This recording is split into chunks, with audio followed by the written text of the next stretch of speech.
Father, for this time, we remember the triumphal entry. We remember what you walked into and how much happened in a week. And we just think about people's lives here. People are there's a lot of people dealing with a lot of things, and a lot can happen in a week. And I just pray that for us, as we walk through this week ahead of us, we would be able to attack it the same way that you attacked Holy Week. I pray that we would see something in you that would help us in our day-to-day and what we have to experience this week. I pray this in Jesus' name. Amen. So we're in this series called The Unhurried Way, Living at the Pace of Jesus. And if you've been here over the last few weeks, Steve started us off just talking about the problem of hurry, and so many of us are hurried. There's an emphasis here that I need you to catch as we go through this. This is not talking about the unbusy life. This is talking about the unhurried life. And the very fact that you can be busy and productive but unhurried. And I hope you catch that as we go through. But we talked about the problem with hurry. Next week, we're talking about interruptions as invitations to love. In our lives, there will always be some sort of interruption. It can be a text. It can be it can be somebody coming to your office. It can be an accident. It can be something that shows up out of the blue that will get in the way of our objectives for the day. Are we okay with that? Because often, what we can experience is these things. We'll get up in the morning, we'll have a plan for the day, and then all of a sudden, something will get in the way of our plans. Are we willing to let the God of all creation, the God, the creator of you, interrupt your day with something that doesn't fit on your agenda? Because that tends to be where God works in the deepest ways.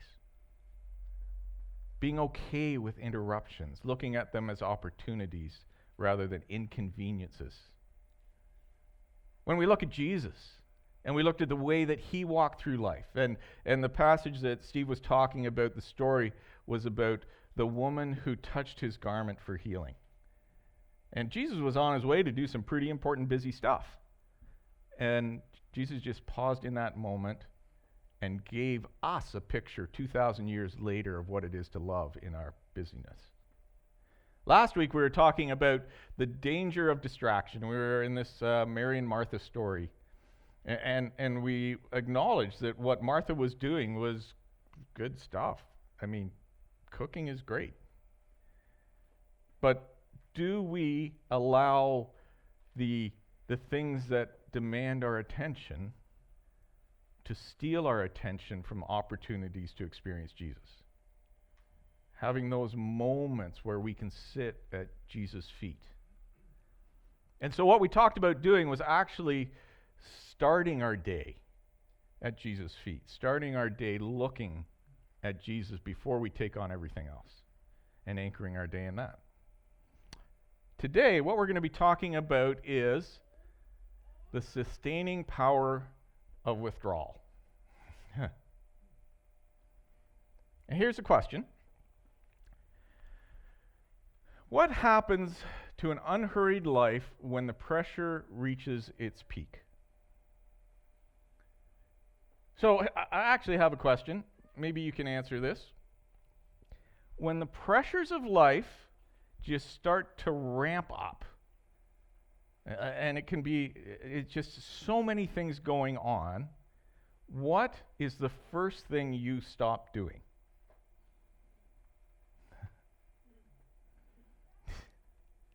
You know, for me, don't try and phone me during a period like that, because I'm not answering. All right? Pretty good chance I'm not replying to texts.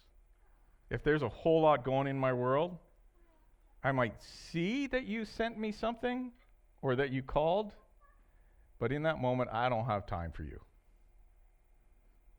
How about you? What is the thing? Yeah, Roxy's on my side. What do you stop? Stop sleeping, yeah. Some of us never start being nice, but yeah, stop being nice, right? Stop engaging in relationship. Yeah. For some, oh, go ahead. Yeah. Yeah. That's what I was going to say. Some of us, we get so busy that for me, I'm going to miss that time in the morning that I've blocked out because I don't have time for it. Right? Well, what we're going to notice with Jesus is that he somehow, in the pressure of his life, was able to somehow construct that he was able to stay in relationship even when times are tough. And the stuff he was doing was important. When we look at the pressure of Holy Week, I want you to think about this. Now, so we're in March here. So most people that are here year-round. How many people are familiar with like Jamboree Weekend? How many of you avoid going to town? Right? When town gets busy, we tend to move out. There was in the early days of the bridge, we kind of had like a cottage crowd where we were fairly large in the summer, and then we had the crowd that was here the rest of the year, and the rest of the year crowd tended to disappear during the summer crowd. Right? But if you understand what that is, the frustration of going into town when it's busy, trying to go and get groceries when it's busy, that is just a little bit of what it would be like in Jerusalem during the Passover week. As Jesus was coming into Jerusalem, this town is packed. It is hard to get around. It's hard to find a place to sleep, a place to eat. All of that is going on. Just the intensity of that increases my anxiety just thinking about it. Right? And that's the setting that Jesus is walking into. Here's the other thing with Jesus, is that everybody wants a piece of him. The religious leaders, they're plotting to kill him. They want to take him out. They're paying attention to everything he says. They're looking for an opportunity to get rid of Jesus. They are focused on him. And then there's the masses that are looking at Jesus to save them. Not really from their sins. They're looking at him to save them from this Roman Empire and the occupation. Everybody wants a piece of Jesus. Now, I'm married to Jen Martin. And when we go to the grocery store, it is impossible to get through the grocery store without at least 5 people talking to her. All right? And that's great. I love her for that. Sometimes I'm in more of a hurry so I'll just run into the grocery store. But imagine what it's like hanging out with Jesus in Jerusalem during this period. He cannot go anywhere without somebody wanting to talk to him. That's intense. So not only is it packed, uncomfortably packed, there is this pressure of everybody wanting to talk to him. On top of all of that, Jesus knows that this is it.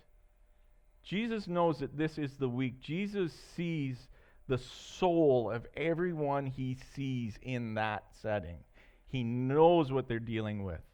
He knows that he loves them. He knows their eternities if they choose him and if they don't. He knows all of that.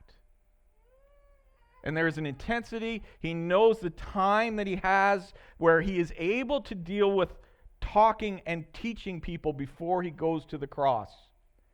He's got a lot of work to do. He's got his disciples who are around him, who he wants to be prepared for when he goes on the cross. He wants them to be able to navigate through all of that disappointment, all of those challenges that they're going to face. He loves them deeply. He cares for them deeply. He needs to prepare them for what's going to happen. If there was ever a time for Jesus to ignore his phone or get less sleep or cash out on his quiet time, this would be it. And I love what Jesus does. So you need to pay attention to the story, to the narrative that happens as you read through the Gospels. And in Luke 21, there's this scene that if you've watched, in a movie or in a TV show where somebody, Steve and I were talking about The Pit, where you walk in and there's a flashback to something else that they've experienced, right? Where you kind of go with them back to whatever moment it was, and they relive that experience, and there's this pause as to why they're kind of stuck in that zone. Jesus, in chapter 21 of Luke, has a flash forward. And as he is walking in Jerusalem, and as he is looking at these people, he knows what they're going to experience in a very short period of time. In verse 10 it says, "Then he said to them, nation will rise against nation, kingdom against kingdom. There will be great earthquakes, famines, pestilence in various places, fearful events, and great signs of heaven." He says, "But before all this, they will seize you and persecute you." As Jesus is going through chapter 21, and there's various opinions on what this means, I could be wrong, but as I read it, I see an awful lot of the destruction of Jerusalem and the temple in AD 72, which is just a few years away from when Jesus is walking in this. And Jesus sort of has this flash forward experience of what these people are going to experience in about 40 years. And it kills him. His heart is broken for what they're going to experience. It's one of those scenes where you go, and this is why Jesus says the things he says, because he can see what's going to happen to those very kids that are wandering the streets. And in that, Josephus writes about AD 72. He's a Jewish historian, first century Jewish historian, and he writes about the horrible things that happened during the siege, which is when Rome came in and just wiped out this frustrating, as best they could, the frustrations of these Jewish people who just continually uprose. Is that right? Uprose? I don't know. We'll go with it, okay? Who'd continually rose up against Rome. And so the Romans, they come in and they wipe them out. There's this great siege where the Jewish people starved. Josephus writes about this. And then finally, when the Romans came in, he talks about the bodies being piled up like cordwood in Jerusalem in AD 72. And as you read through Luke 21, you can see what Jesus, at least I think, Jesus is having a flash forward to those events.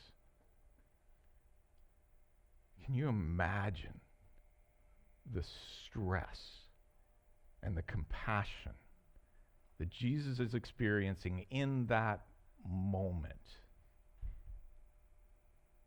And all he wants to do is save everyone that's there. And in order to save everyone that's there, they must believe in what he says. And in that, we read that Jesus, during this Holy Week, he continually did this. Each day, Jesus was teaching at the temple, and each evening he went out and spent the night on the hill called the Mount of Olives. Now, we read elsewhere that whenever Jesus went out to the Mount of Olives, he went out there to pray. He went out there to spend time with his Father. And you could look at this scene and you could say, Jesus, you don't have time for that. Right? You've got so much work to do here. Maybe you could turn the tide. You know, if you're going to go without sleep, then just teach longer. Heal more people. Spread your message. But Jesus, in that intense time, when there is so much going on in Jesus' world, what he refuses to give up is his time of prayer, his time with his dad.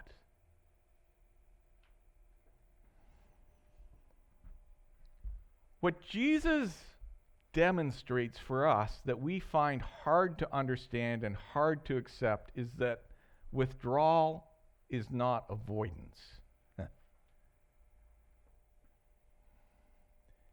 See, Jesus didn't withdraw because people don't matter. Jesus' whole life talks and demonstrates about how people matter to Jesus, how he engages with them wherever they are. His heart is for them. Jesus doesn't withdraw because people don't matter. Jesus withdraws because communion with the Father matters more.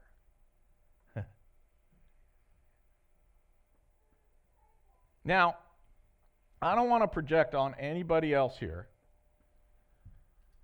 but you know, when there is a time crunch for me, it's pretty easy for me to avoid, like I was telling you earlier, that little block of time that I have blocked out to spend with Jesus. Because, you know what? I can do the Bible app on my drive.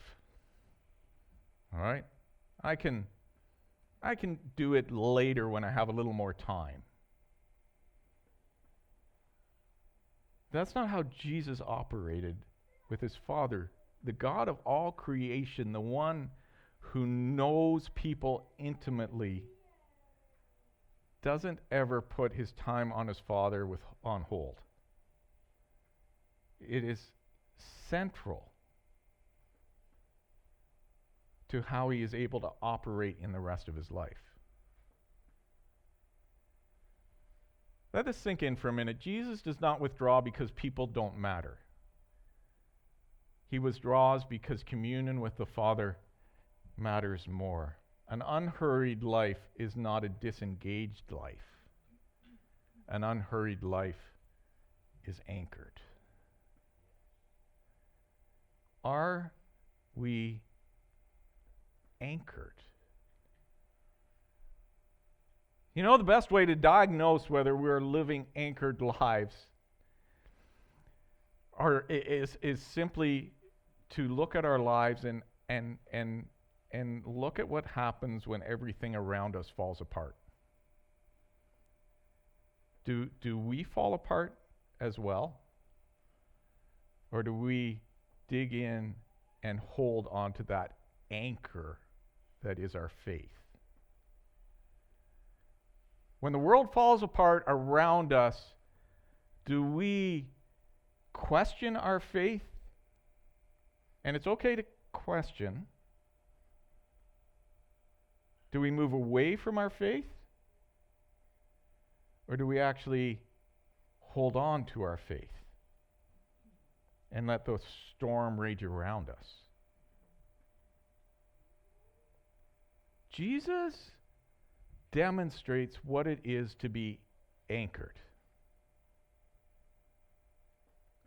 This whole scene towards the end, and we're going to move into like the Good Friday part of this story. I hope you're okay with that.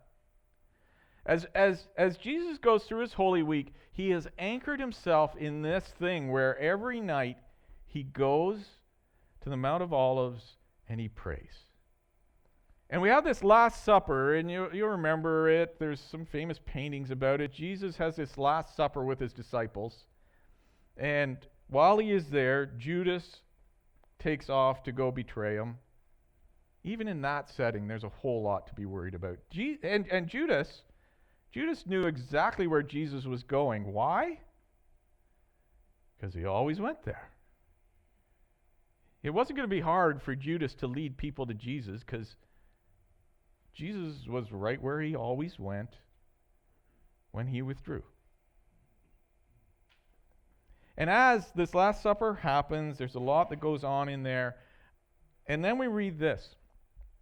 Jesus went out, as usual, to the Mount of Olives, and his disciples followed him. On reaching the place, he said to them, "Pray that you will not fall into temptation." He withdrew about a stone's throw away beyond them, knelt down, and prayed. Now, anybody else, when they read that, go, "Who's throwing the stone?" I don't know. I go, if I was throwing it, that's not very far. Breathauer's throwing it, it's like from center field to home plate. Right? I know it really doesn't matter, but that's where my mind goes. How far did Jesus really go? I'm gonna point out that it actually isn't very far. Now, what's interesting to this is that there's a piece in this story that as Luke is telling this, he doesn't repeat what Matthew and Mark included in this. And I think it's subtle, but I think it's really, really important. This is how Mark describes that exact same scenario. He says, "They went out to the place called Gethsemane, and Jesus said to his disciples, 'Sit here while I pray.' He took Peter, James, and John along with him." Catch this, it's really important. It's subtle, but it's really, really important. It says, "Took James and John along with him, and he began to be deeply distressed and troubled." I want you to think about that for a second. Right? He has the 12, 11 at this point. Judas is gone. He takes them along. He has been talking to them, teaching them. He's been with these people for a couple of years. And as he is going, his teaching to them on this walk is, "I give you a new commandment, love one another as I have loved you." He's building up the disciples. He's teaching them as they walk along. He is the leader in this. He is the comforter in that setting. And then as he comes along, he says to 8 of them, he says, "You guys sit here for a second." And then he takes Peter, James, and John, and he goes a little further. And as soon as it's just him and those 3, Jesus is able to unload. He doesn't do this in front of everybody. It goes, he took Peter, James, and John along with him, and he began to be deeply distressed and troubled. With these 3 people, Jesus was able to, that's okay. Jesus, yeah, exactly. We're going to be sharing in that in a minute anyway. Jesus takes these 3 people. Jesus has 3 people where he could go, "Okay, this is how I really feel." In this moment, and keep reading, because this is what Jesus says. "My soul is overwhelmed with sorrow to the point of death."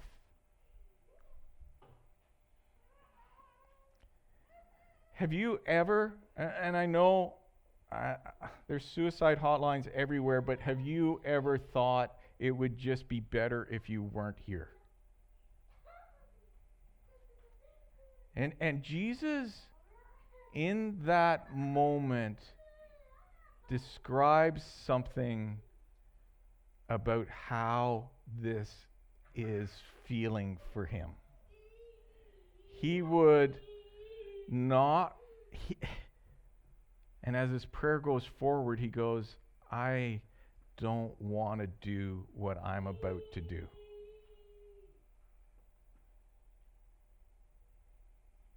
And Jesus has these 3 people, this kind of band of brothers, that he is able to lean into, that he is able to be completely open with. And he is able to lay out exactly what he's feeling. How about you? See, there's something about these three people, and again, it's subtle. You would have to read to understand this. But Peter, history would suggest to us that Peter had a very successful fishing business when Jesus came along, and Jesus invited Peter to leave all of that comfort in order to follow him. And Peter did. And at that same point, he was walking along the Sea of Galilee, and James and John, the sons of Zebedee, these guys are fairly young. They're working for their dad. And as Jesus comes along, James and John end up, it's actually, if you've ever worked in a family business, you can feel this in a really deep way. Because James and John actually leave their dad and his business on the sea, at the shore, and walk away. And what that had to have cost them in order to follow Jesus. It was significant cost for Peter, James, and John to make the decision to follow and connect with Jesus. And when times are really tough, Jesus doesn't lean on the people around him that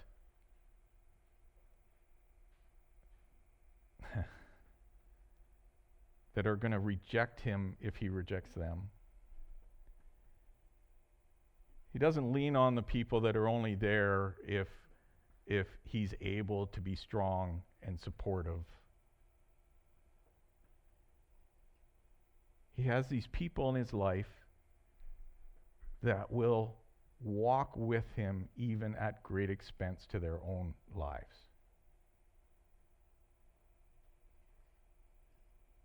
Do you have those people?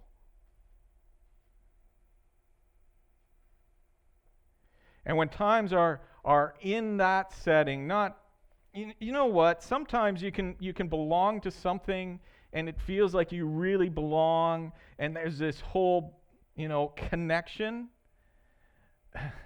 But if you disagree with that group of people, it goes from really supportive to really adversarial, right? They're friends as long as you agree on everything. That's not this relationship. It is such a deep relationship. But it's not enough. As this story goes on, it's not as though Jesus takes these three people and he sits down with them and says, okay, let's solve my problems. Right? It's not as though he's leaning on them to solve his problems. It's just that he's able to be open with them and share exactly what's going on inside him. And then, as the story goes on, my soul is overwhelmed to sorrow to the point of death. He said to them, stay here, keep watch. And then he went a stone's throw away. And then we have this recorded in Luke. It says, Father, if you are willing, take this cup from me, yet not my will, but yours be done. So Jesus withdraws, and he prays this prayer. How do we know he prayed this prayer?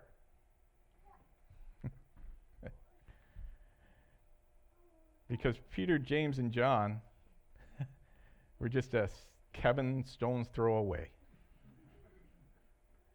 And as Jesus is pouring out his soul to his Father, somebody heard it. Do you have people in your life that you can pour out your soul to God and it's okay if they hear it?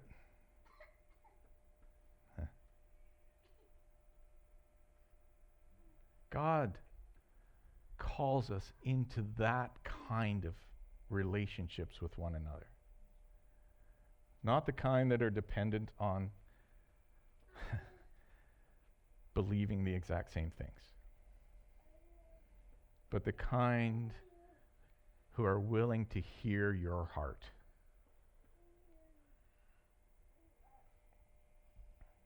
See, Jesus leans into the relationships he has formed, but these earthly relationships are not what he leans on in terms of what's going to happen in his world. These human relationships are the ones that are able to hear his heart. But his true answers and his true dependence is not on those people. His true dependence and the true answers for his life come from his Father. And in this week that is so intense, it's so intense. Jesus actually, his prayer is this. He goes, Father, if you are willing, take this cup from me, yet not my will, but yours be done. What if we were able to actually just drop everything that we're going through at Jesus' feet, everything in this week ahead of us, and if all we had to do, if we had the confidence in God to actually say, I don't want to do this. Like, I know what I have to do this week, and I don't want to do it. But it's not about me. Father, it's about you. And I trust you to lead me through these things that I don't want to do in a way that honors you.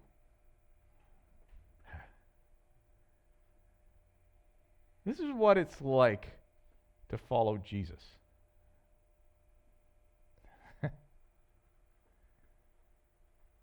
And I wish I was there. I aspire to be there. And maybe someday I will be. But this is not a life where we arrive. This is a life where we journey toward. Right? So Jesus leans on the relationships he has formed when times are tough and intense. But he doesn't lean on those relationships for answers. He leans on those relationships as an opportunity to bear his heart. His answers only come from God. Holy Week reveals this truth. The unhurried way is not a luxury. The unhurried way is not something to do when it's convenient. The unhurried way is how Jesus lives when everything is on the line.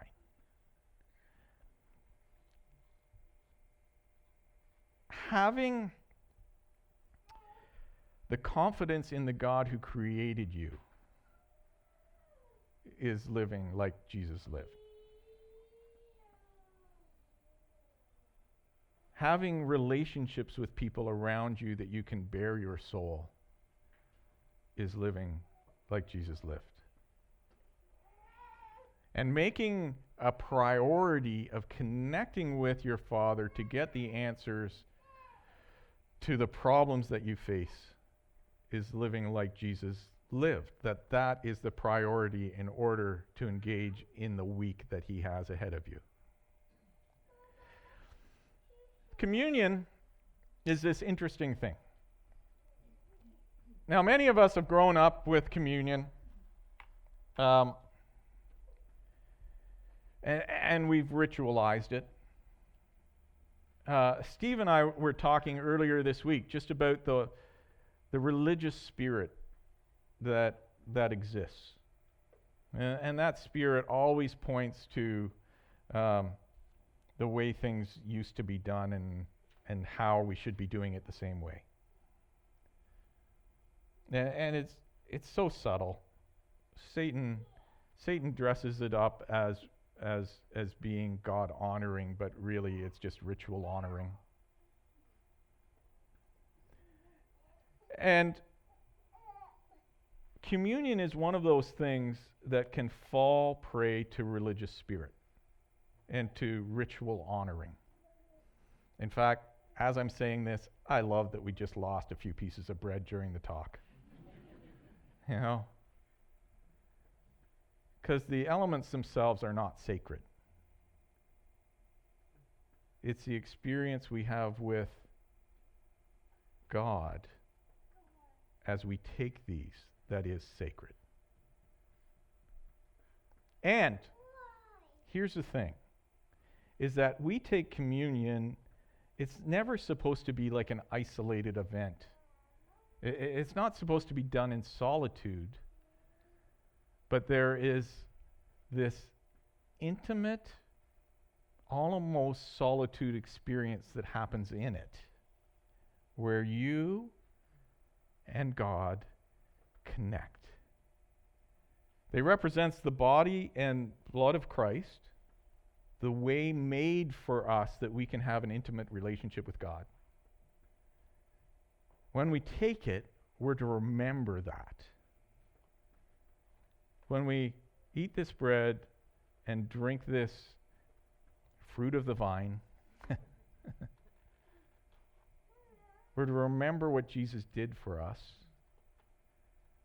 And the most significant thing that Jesus did for us is that we actually are able to take the place of Jesus at the Garden of Gethsemane, where we cry out to the Father and say, Father, I don't want to do what I have to face, but it's up to you. And I will trust you with this week that lies ahead. And I will trust you with my relationships that are challenged. And I will trust you with the financial hardships that I am going to face. And I will trust you with just the interpersonal things that I'm dealing with at work. I don't want to deal with them, but I trust you. And so this morning, as Kelly and her friends are going to have the bread and the juice, we'll have one person there, one person here, one person there, just holding it. And as the band is playing a few songs, come up and get a piece of bread and a cup of juice, and just take it back.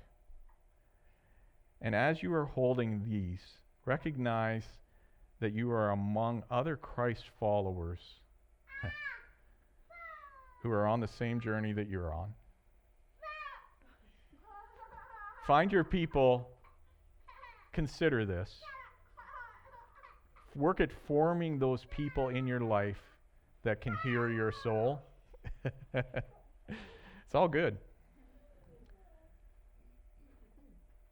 Work at forming those relationships with people who are God-honoring, who are God-seeking in your life, who can hear your soul.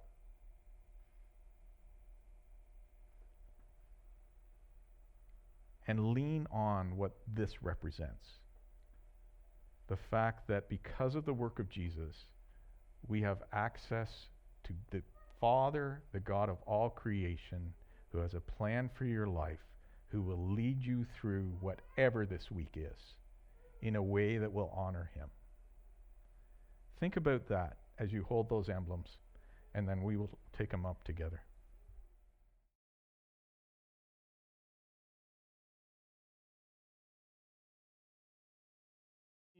Hold this symbol in our hands. Can we actually say, not my will, but yours? By taking these symbols, we are saying that we are taking on the life of Christ. And by taking on the life of Christ, we are taking on the will of the Father and laying ours aside. So, it matters what you do with this. Father, as we take this bread, this juice, let's not treat it with honor to a ritual, but with honor to a life given for ours that calls us in to a life that honors his Father. thank you in Jesus' name. Amen.